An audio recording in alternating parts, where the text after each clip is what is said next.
Shalom, mari kita terus memuji bagi Tuhan. Kita mau bersorak-sorai, dialah Tuhan, harapan hidup kita. Terpujilah nama Tuhan.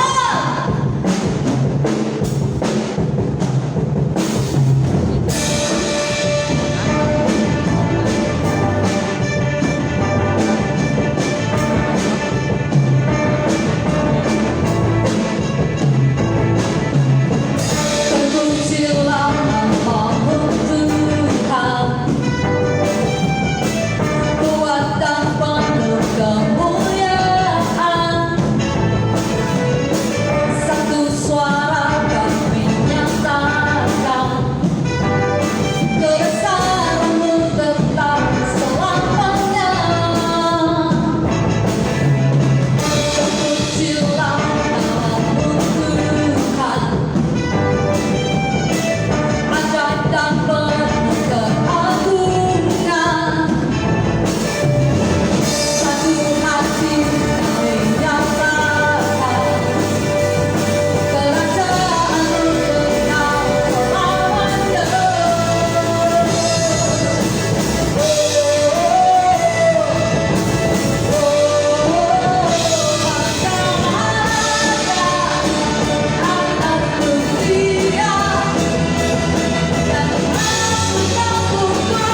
saudara.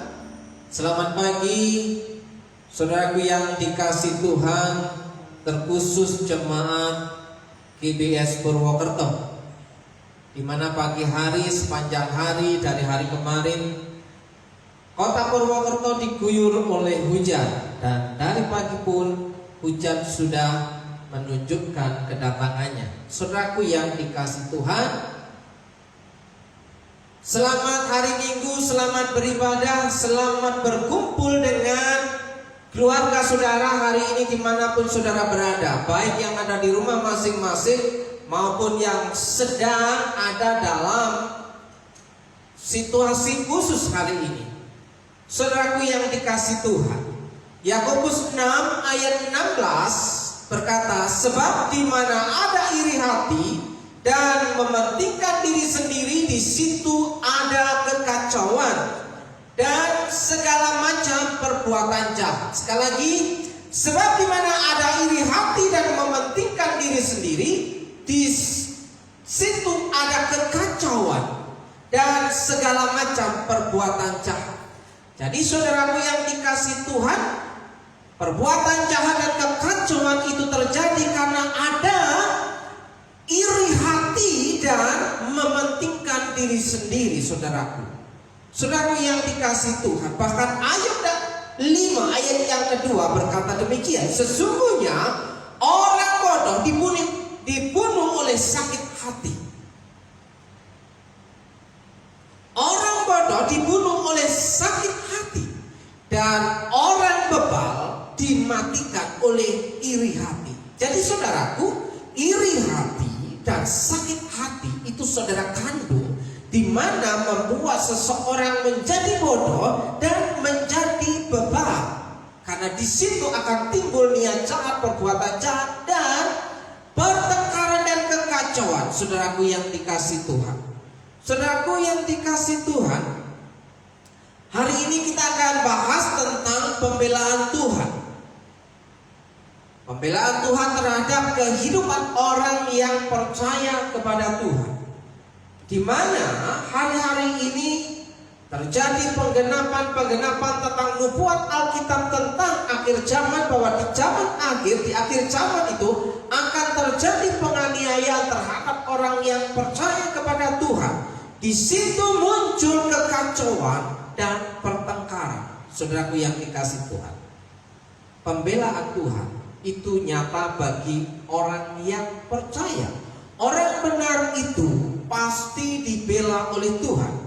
Pembenaran terhadap orang yang percaya kepada Tuhan, Tuhan itu turun tangan untuk mengadakan pembelaan terhadap orang benar yang percaya kepada Tuhan. Pembelaan Tuhan dari orang-orang yang berbuat jahat, yang memiliki sifat iri hati, mementingkan dirinya sendiri, egois, cemburu, saudaraku yang dikasih Tuhan, yang suka mencela, bikin gosip, bikin fitnah, dan ingin menjatuhkan orang lain yang hidup benar sebagai hamba Allah, yaitu orang yang setia kepada Allah. Saudaraku yang dikasih Tuhan, hari-hari ini akan kita dengar bahwa ada banyak sekali terjadi kekacauan-kekacauan di penjuru pelosok Indonesia. Kita mendengar berita tentang hal-hal buruk yang terjadi di luar sana atas kehidupan orang yang percaya kepada Tuhan. Saudaraku yang dikasih Tuhan, saya mau mengingatkan kepada saudara bahwa apapun yang terjadi dengan kehidupan saudara, situasi sulit, kondisi sulit yang akan terjadi dengan kehidupan saudara, saudara tetap percaya, setia sampai mati. Untuk setia sampai mati itu tidak gampang, saudaraku. Orang yang mengikuti Yesus, dia harus menyangkal diri dan memikul salibnya setiap hari, apapun kondisi dan situasi yang mengancam hidupnya. Karena di situ pembelaan Tuhan akan nyata dalam kehidupannya. Saudaraku, marilah kita akan membaca kisah tentang 3 bersaudara antara Musa, Harun, dan Miriam. Jadi kita akan mendengar, melihat, merenungkan kehidupan tiga bersaudara, antara kehidupan Musa, Harun, dan Miriam dalam kitab Bilangan pasal yang ke-12 ayat 1 sampai dengan 16. Begini bunyi firman Tuhan, Bilangan pasal 12 ayat yang pertama. Miriam serta Harun mengatai Musa berkenaan dengan perempuan Kus yang diambilnya. Sebab memang ia telah mengambil seorang perempuan Kus. Kata mereka, sungguhkah Tuhan berfirman dengan perantaraan Musa saja? Bukankah dengan perantaraan kita juga ia berfirman? Perhatikan baik-baik saudara. Dan kedengaranlah hal itu kepada Tuhan. Apa yang dikatakan oleh Miriam dan Harun didengar oleh Tuhan. Perkataan mereka, sungguhkah Tuhan berfirman dengan perantaran Musa saja, bukankah dengan perantaran kita juga ia berfirman?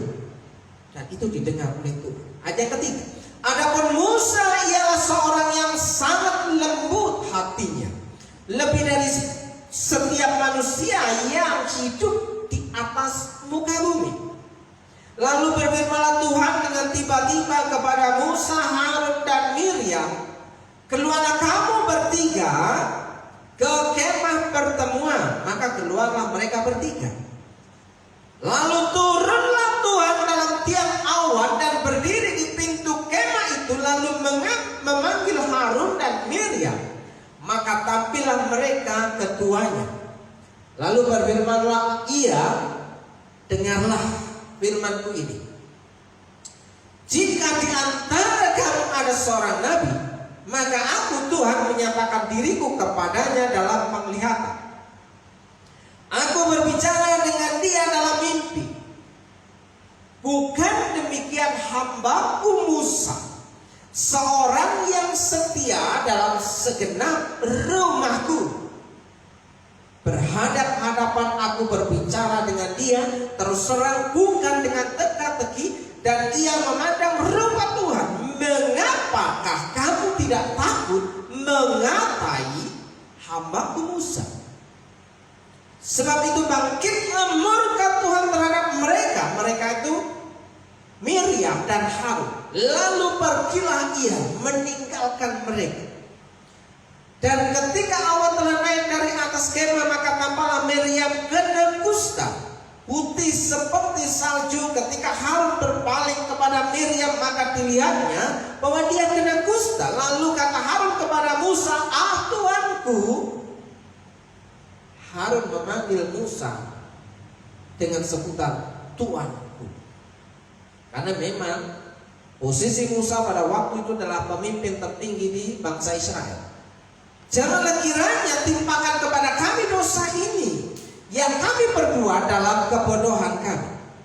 Janganlah kiranya dibiarkan dia seperti anak gugur yang pada waktu keluar dari kandungan ibunya sudah setengah busuk dagingnya.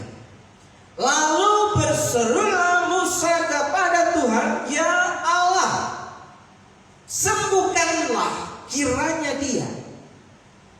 Kemudian berfirmanlah Tuhan kepada Musa, sekiranya ayahnya meludahi mukanya, tidakkah ia mendapat malu selama 7 hari? Biarlah dia selama 7 hari dikucilkan keluar tempat perkemahan, kemudian bolehlah ia diterima kembali. Miriam harus dikarantina selama 7 hari. Jadi dikucilkanlah Miriam keluar tempat perkemahan 7 hari lamanya. Dan bangsa itu tidak berangkat sebelum Miriam diterima kembali. Sebelum Miriam sembuh, sebelum Miriam kembali dalam perkumpulan mereka, bangsa itu tidak akan berangkat perjalanannya. Kemudian berangkatlah mereka dari Haserot dan berkemah di padang gurun Paran. Saudaraku yang dikasih Tuhan, Reaksi pertama yang tampak keluar dari orang yang memiliki rasa iri hati, rasa sakit hati, orang yang mementingkan dirinya sendiri adalah perkataan jahat. Perhatikan baik-baik. Pada pagi hari ini kita akan merenungkan kebenaran firman Tuhan dari cerita riwayat kisah antara Musa, Harun dan Miriam, di mana Miriam dan Harun mengadakan pemberontakan terhadap kepemimpinan Musa, saudaraku. Miriam dan Harun bertindak untuk menggoncang dan menggulingkan, menjatuhkan kepemimpinan Musa. Saudaraku, ada kesempatan yang diambil dari Miriam untuk dapat menjatuhkan Musa.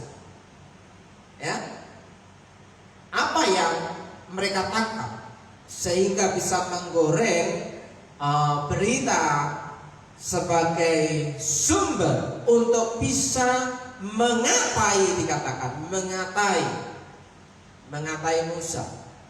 Jadi ada sesuatu sumber berita yang kemungkinan bisa digoreng untuk menjatuhkan Musa. Itu diperkuat oleh Miriam yang diimpartasikan kepada Harun. Bayangkan seorang wanita, saudara kandung daripada Musa, merasa iri hati terhadap Musa. Saudaraku, reaksi pertama yang tampak keluar dari orang yang memiliki rasa iri hati, orang yang rasa sakit hati, orang yang terluka, keinginannya tidak tercapai adalah perkataan jahat. Perhatikan pada ayat yang pertama, saudaraku yang dikasih Tuhan, Miriam serta Harun. Jadi Miriam diletakkan di kalimat pertama, artinya Miriam yang memimpin Harun mengatai Musa. Miriam serta Harun mengatai. Saudaraku, perkataan jahat apa yang membuat Tuhan itu harus turun tangan? Bayangkan saudara, hanya karena gara-gara Miriam dan Harun mengatai Musa, Tuhan itu turun tangan langsung. Tuhan itu bertindak segera untuk mengadakan pembelaan terhadap Musa, hambanya itu, saudaraku yang dikasih Tuhan. Miriam serta Harun mengatai Musa berkenaan dengan perempuan Kus yang diambilnya. Sebab memang ia telah mengambil seorang perempuan Kus. Jadi Musa punya hajat, punya tindakan untuk mengambil seorang wanita Kus sebagai istrinya, saudaraku. Dan ini digoreng oleh Miriam dan Harun untuk mengkritik kepemimpinan Musa. Apakah ada yang salah dengan tindakan Musa sehingga Miriam dan Harun mengatai Musa, sedangkan di situ tidak dikatakan bahwa Allah tidak berkenan kepada Musa. Tidak ada catatan di situ bahwa Allah tidak berkenan kepada Musa. Boleh jadi di situ bahwa Musa melakukan tindakan yang benar, tidak salah di hadapan Tuhan dengan mengambil wanita Kus sebagai istrinya, saudara. Jadi kasus Musa mengambil istri wanita Kus ini dipersoalkan oleh Miriam dengan Harun untuk mengata-ngatai Musa. Mengatai atau mengata-ngatai, dengan bahasa lain mengkritik. Mengkritik sebenarnya itu hal yang wajar, saudaraku. Tidak ada hal yang bisa menolak bahwa orang itu tidak boleh dikritik. Tapi kritik yang benar adalah kritik yang punya solusi, saudaraku. Saudara berhak memberikan kritikan sebatas saudara punya solusi atas kritikan saudara. Jika saudara hanya mengkritik sesuatu yang terhadap orang lain kau anggap tidak benar, ketika engkau tidak bisa memberikan solusi, berarti engkau ada niat jahat dalam hatimu. Perhatikan baik-baik. Saudara berhak memberikan kritik terhadap seseorang jika saudara punya solusi dengan kritikan saudara. Jika saudara tidak punya solusi dengan kritikan saudara, saudara sudah punya niat jahat terhadap orang yang saudara kritik. Saudara hanya mengatai, saudara hanya mengata-ngatai, saudara hanya berbicara menentang. Jadi kata mengatai itu bisa jadi mengkritik, berbicara menentang. Jadi ada propaganda dalam perkataan itu, menentang seseorang, menentang tindakan seseorang, menentang perkataan seseorang, menentang kebijakan seseorang. Itu mengatai dan berbantah-bantahan. Jadi mengatai itu, mengata-ngatai itu sudah jauh lebih seru, saudaraku.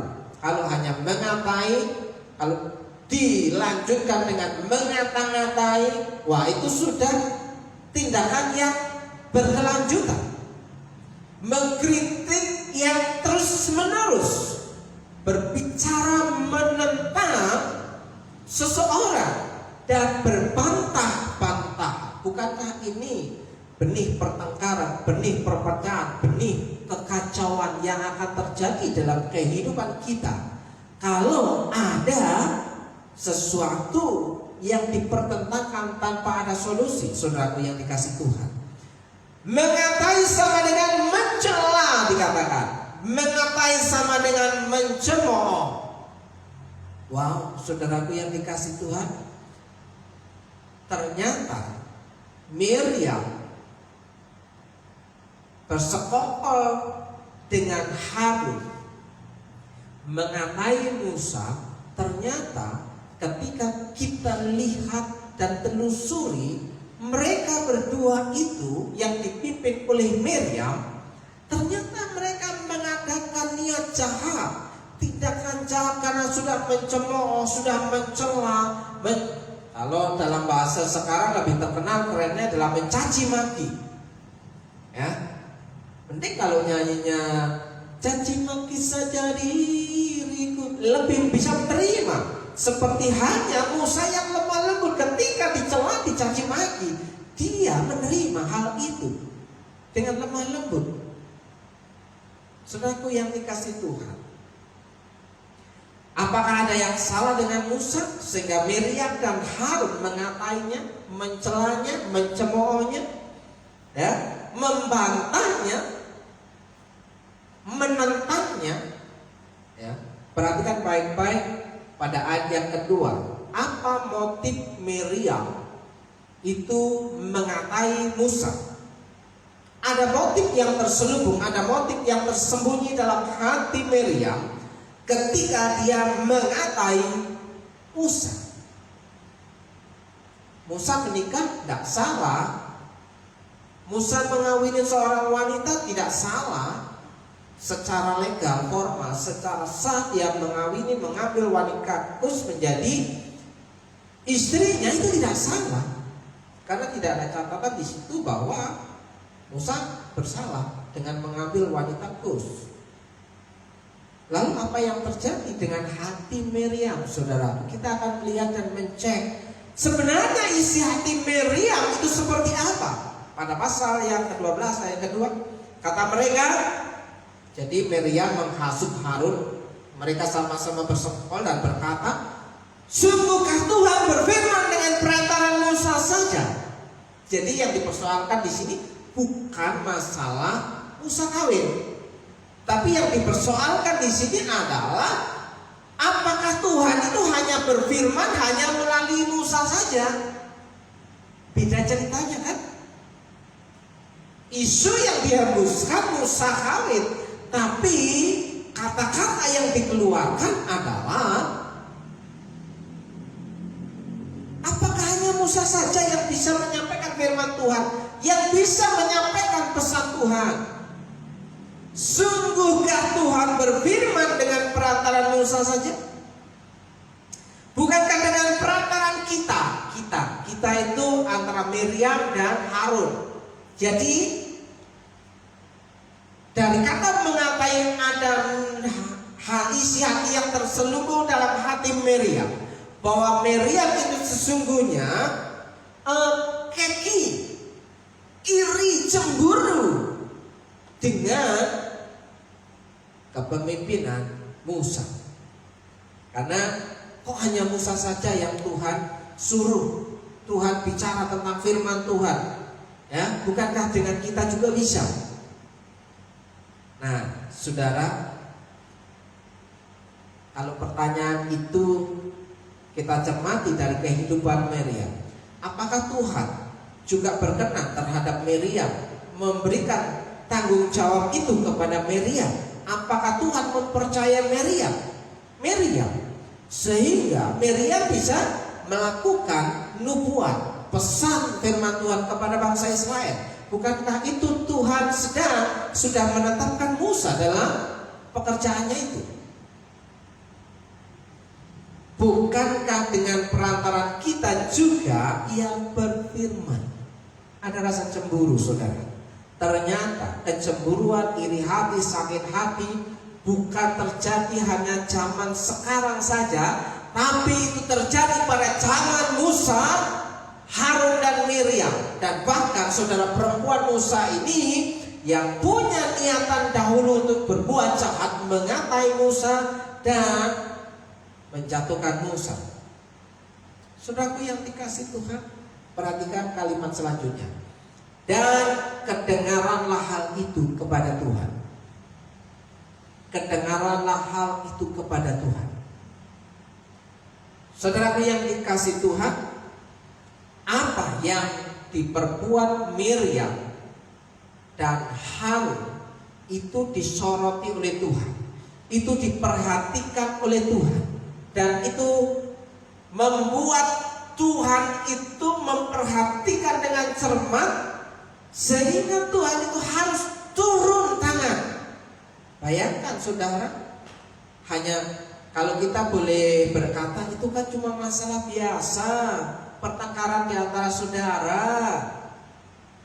Bukankah itu sesuatu yang wajar? Tapi bagi Tuhan itu masalah yang serius, karena itu adalah sebuah pemberontakan, karena itu adalah sebuah makar.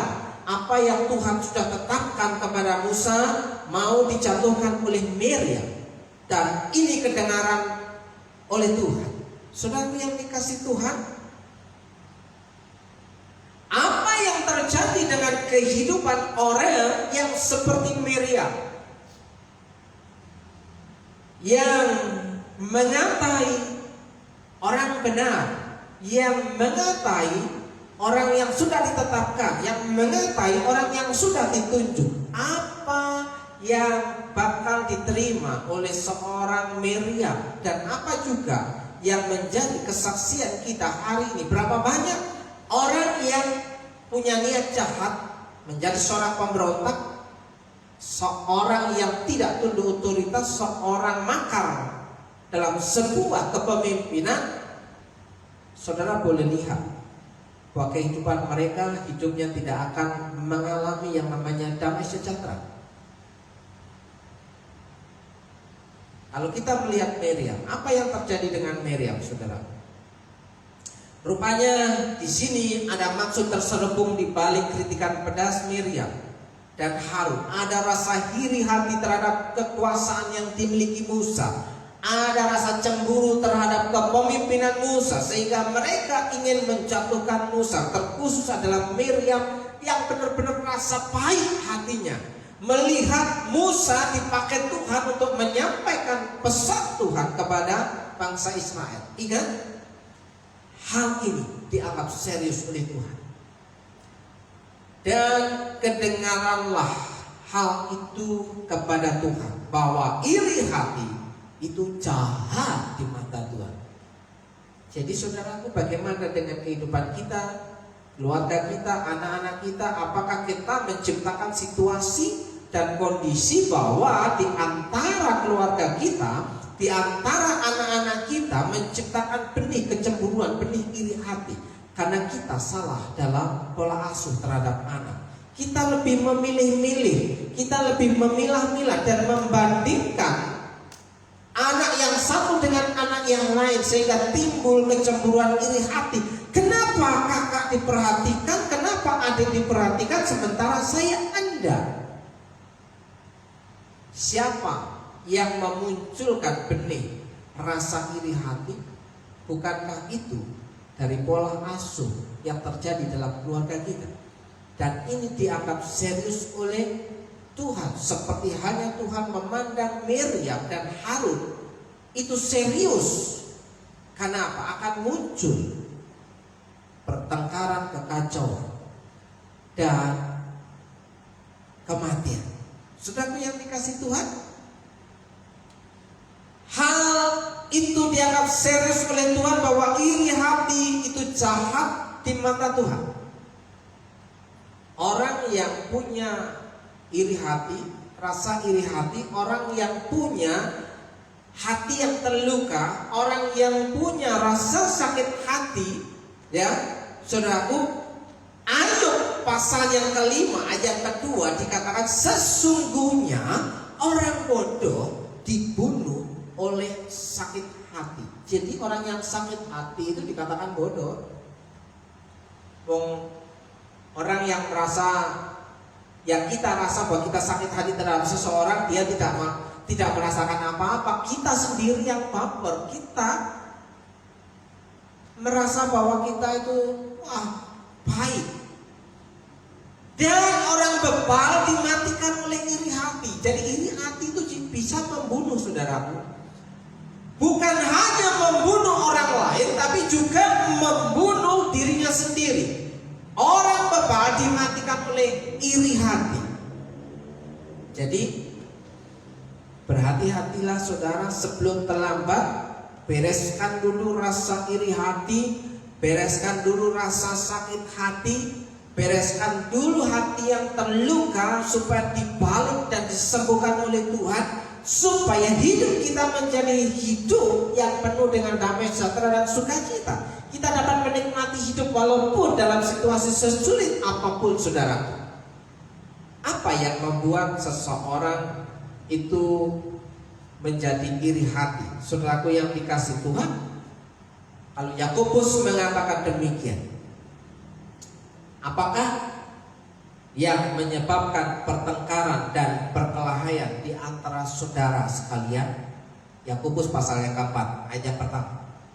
Bukankah oleh karena banyaknya keinginan jahat yang ada di dalam hati saudara? Alkitab mengatakan demikian. Ya.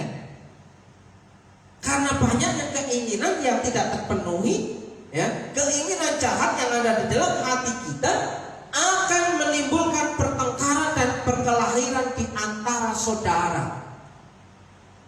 Bukan hanya di antara tetangga, tapi di antara saudara. Dan ayat kedua dikatakan demikian. Kamu mengingini sesuatu, tetapi kamu tidak memperolehnya. Menginginkan sesuatu yang tidak terpenuhi, lalu kamu membunuh, kamu iri hati.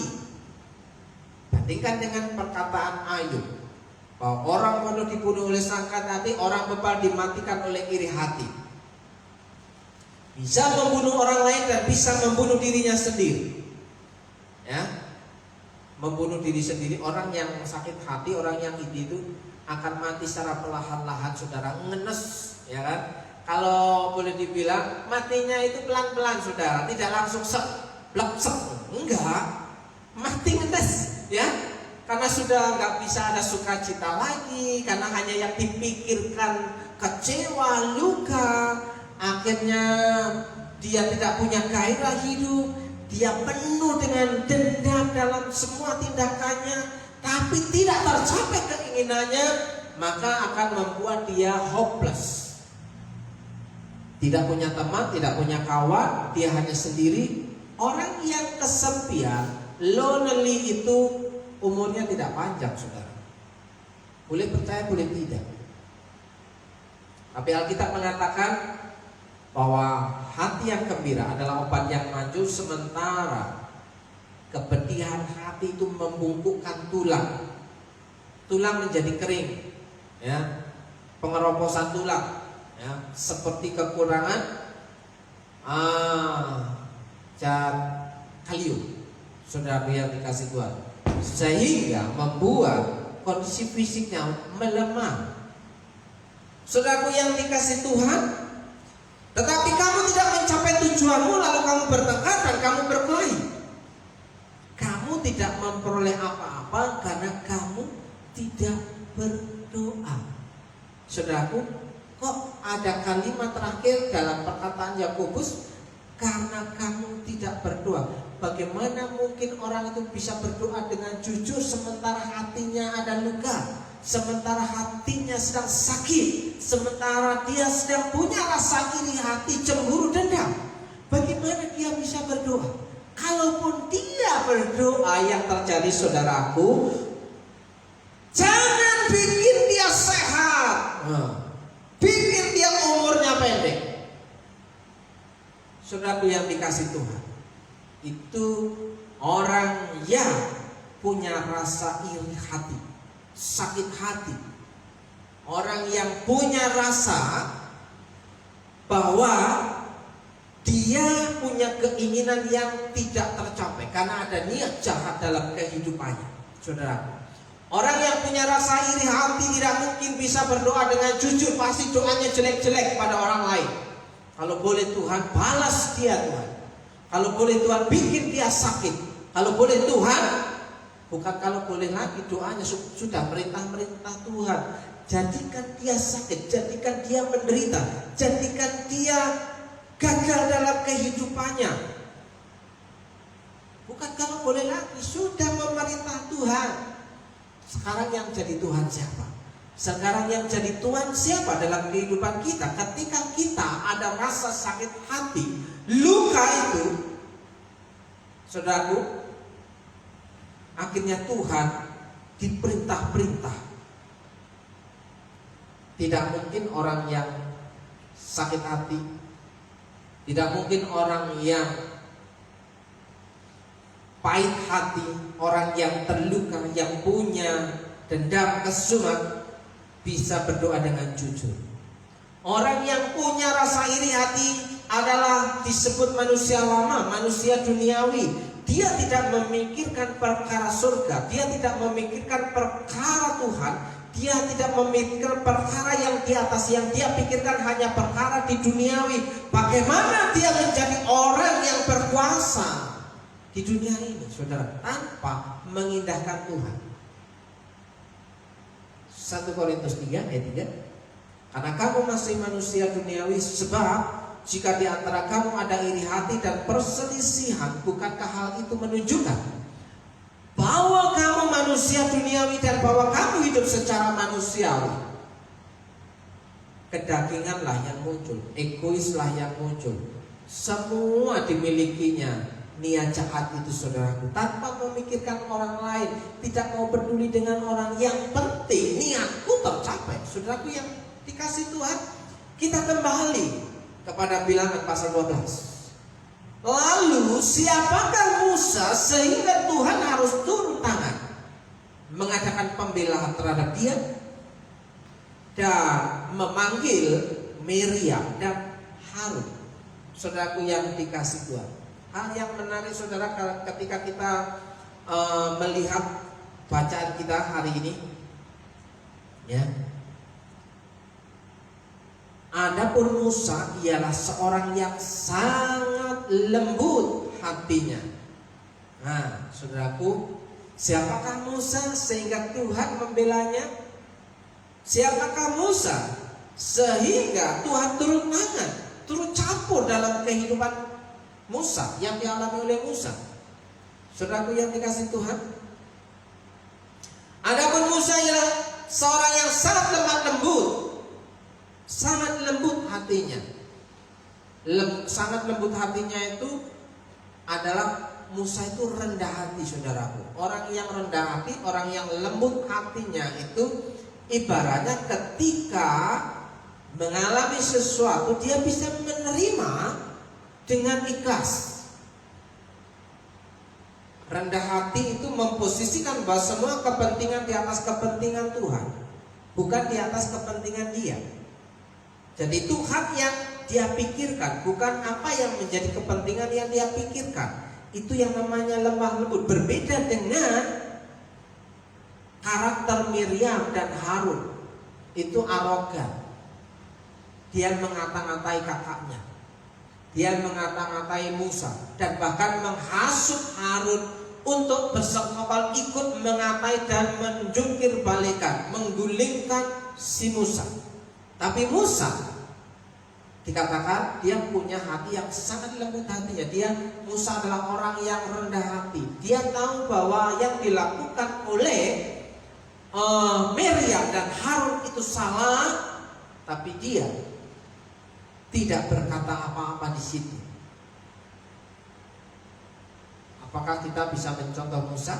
Ataukah kita seperti Miriam yang suka menghasut orang lain, menghasut Harun, ayo ikut dengan aku. Ya, kita akan bilang bahwa Musa itu orang yang tidak benar. Bukan hanya Musa aja yang dipakai, kita pun juga bisa dipakai. Tapi siapa yang nunjuk Miriam? Saudaraku yang dikasih Tuhan, ya. Si Musa tidak mempertahankan hanya sebagai pemimpin. Dia responnya ketika dikata-katai oleh si Miriam dan Harun. Tapi ingat, Musa dianggap orang benar. Dia disebut hambaku. Maka Tuhan mendengar yang dilakukan oleh Miriam dan Harun, sehingga Tuhan harus turun tangan mengadakan pembelaan terhadap Musa. Saudara, dalam ayat yang ke-7, Musa itu seorang yang setia dalam segenap rumahku. Jadi saudaraku, Musa itu punya peran ganda. Yang pertama, Musa sebagai nabi itu penyampai pesan Tuhan. Ketika Tuhan punya maksud, disampaikan kepada Musa, dan Musa menyampaikan kepada bangsa Israel. Dan yang kedua, Musa itu juga disebut dengan sebagai hakim. Hakim itu yang mengadili perkara kehidupan bangsa Israel. Jadi ada tugas double yang diemban oleh Musa. Di samping sebagai nabi, dia juga sebagai hakim dalam kehidupan bangsa Israel. Dan ini membuat kecemburuan terhadap Miriam.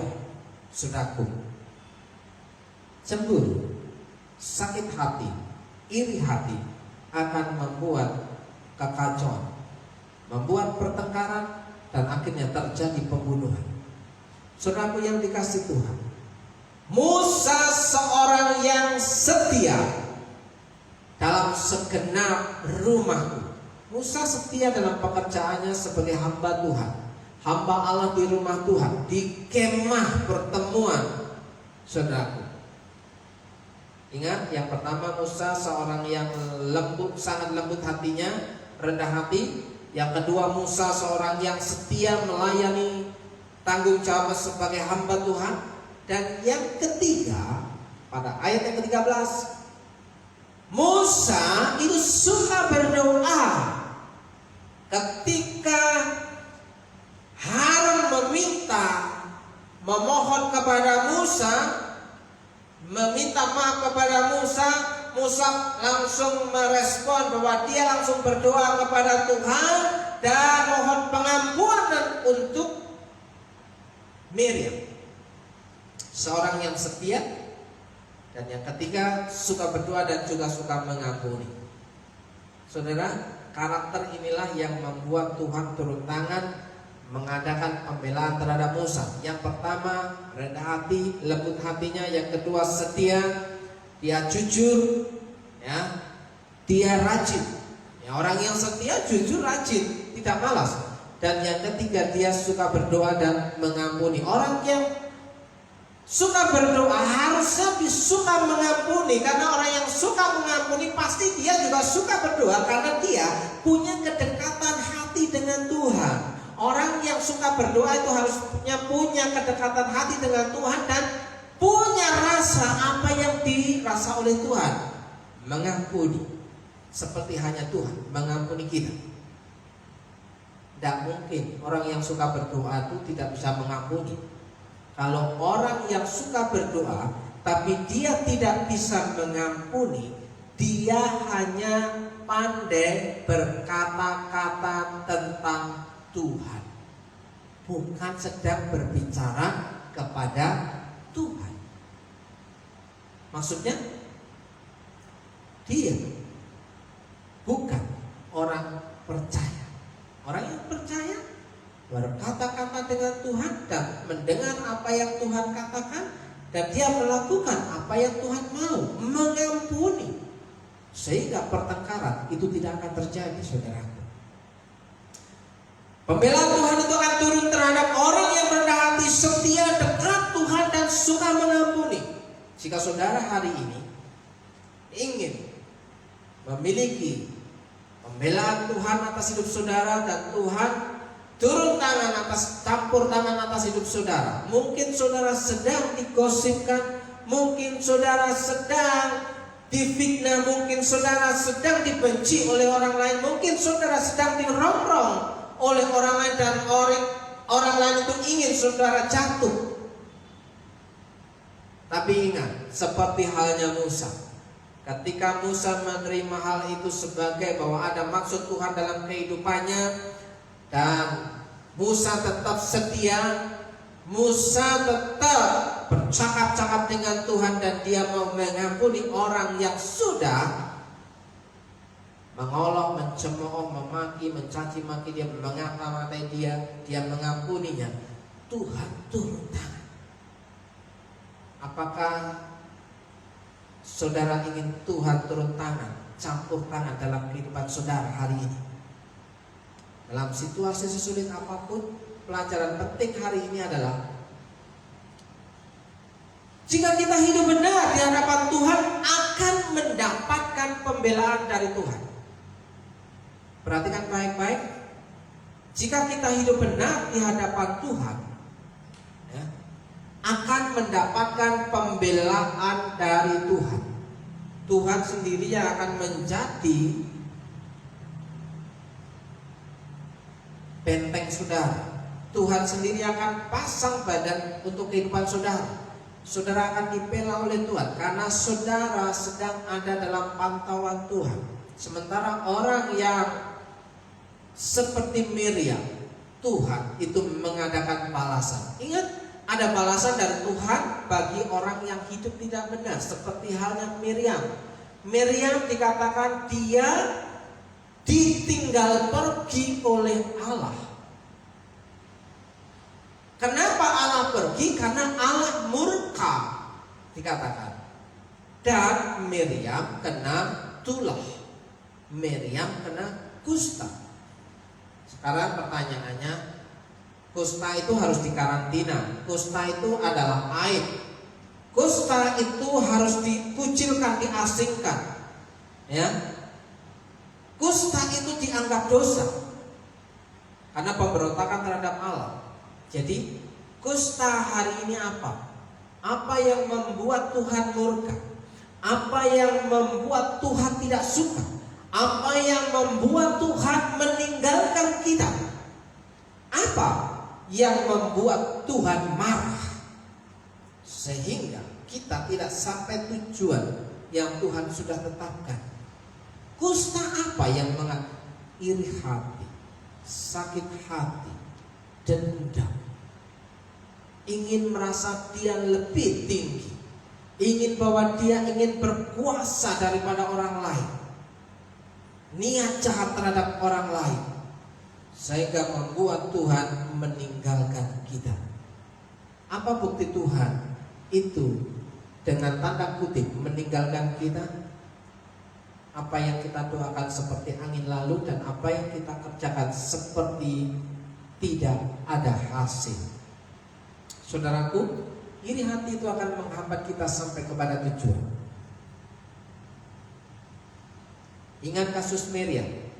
Dengan adanya tindakan bodoh Miriam, bukankah Harun berkata, kebodohan kami, ini dosa kami, Tuanku Musa, mintalah kepada Allah untuk mengampuni dosa kami dan kebodohan kami. Jadi kebodohan Miriam itu menghambat perjalanan bangsa Israel sampai tanah perjanjian. kesalahan satu orang membuat dampak pada bangsa Israel. Kesalahan seorang Miriam membuat perjalanan terhambat sehingga perjalanan harus berhenti selama 7 hari. Kalau 7 hari Miriam sembuh, baru bisa melanjutkan perjalanan. Saudaraku yang dikasihi Tuhan, bangsa itu tidak berangkat sebelum Miriam diterima kembali oleh Tuhan. Bukankah ini hal yang serius? Iri hati, cemburu, dendam, sakit hati itu hal yang serius. Tuhan tidak suka. Jika kita tahu dan sadar bahwa jalan kita salah, maka segeralah berbalik dan minta pengampunan Tuhan sebelum terlambat. Jangan sampai kusta itu menimpa saudara. Jangan sampai kusta Miriam itu kita alami sehingga kita harus dikarantina, harus kena lockdown. Kita dikucilkan, diasingkan, tidak dianggap di sana. Bahkan kita dipandang sebelah mata oleh orang banyak. Sebelum terlambat, mari kita kembali berbalik kepada Tuhan. Siapapun saudara hari ini, jika saudara hidup benar di hadapan Tuhan, Tuhan akan turun tangan dalam kehidupan saudara, dalam keluarga saudara, dalam pekerjaan saudara, dalam situasi sulit apapun. Tuhan yang akan menjadi benteng kehidupan saudara. Saudaraku yang dikasihi Tuhan, kiranya firman Tuhan hari ini membuat hidup saudara dan iman saudara semakin kuat di hadapan Tuhan. Apa yang terjadi dengan kehidupan saudara, dimanapun saudara berada, jika saudara ada posisi yang benar di hadapan Tuhan, maka Tuhan yang akan turun tangan menjadi benteng bagi saudara, menjadi pelindung saudara dan pemelihara hidup saudara. Apapun yang terjadi, Wahyu 2 ayat ke-10, dalam kau setia sampai mati, maka kau akan menerima mahkota kehidupan itu sampai pada kesudahan zaman. Kehidupan kekal menjadi bagian saudara. Masuk sebagai anggota warga kerajaan Allah. Saudaraku, kiranya Tuhan memberkati kehidupan saudara, dan kita akan mengakhiri ibadah kita. Kita mengakhiri kebenaran firman Tuhan, dan Roh Kudus itu yang akan bekerja dalam kehidupan saudara. Mari kita berdoa saudaraku. Saat ini terimalah doa berkat untuk saudara. Jika engkau baik-baik mendengarkan suara Tuhan Allahmu dan melakukannya dengan setia segala perintahnya yang kusampaikan kepadamu pada hari ini, maka Tuhan Allahmu akan mengangkat engkau di atas segala bangsa di bumi. Segala berkat ini akan datang kepadamu dan menjadi bagianmu jika engkau mendengarkan suara Tuhan Allahmu, seperti halnya Musa yang siap untuk rendah hati, yang siap untuk setia, yang siap untuk bercakap-cakap, mendengar isi hati Tuhan berbicara dalam kehidupannya. Tuhan memberkati engkau dan melindungi engkau. Tuhan menyinari engkau dengan wajahnya dan memberi engkau damai sejahtera. Tuhan menghadap wajahnya kepadamu dan memberi engkau damai sejahtera. Dalam berkat nama Yesus, diberkati hidup saudara, keluarga saudara, pasangan saudara, istri saudara, suami saudara, anak-anak saudara, bahkan orang yang tinggal serumah dengan saudara. Tuhan berikan berkat yang baru di setiap hari, di setiap pagi, dalam berkat nama Yesus. Diberkati pekerjaan saudara, diberkati usaha saudara, diberkati warung saudara, diberkati jerih lelah saudara. Hari kemarin, hari ini, dan hari esok, Tuhan sanggup mengadakan pembelaan dalam setiap usahamu sehingga kau beruntung dan berhasil. Dalam berkat nama Yesus, saudara yang percaya bahwa Allah kita Allah yang dahsyat dan luar biasa, katakan amin, amin, haleluya, shalom.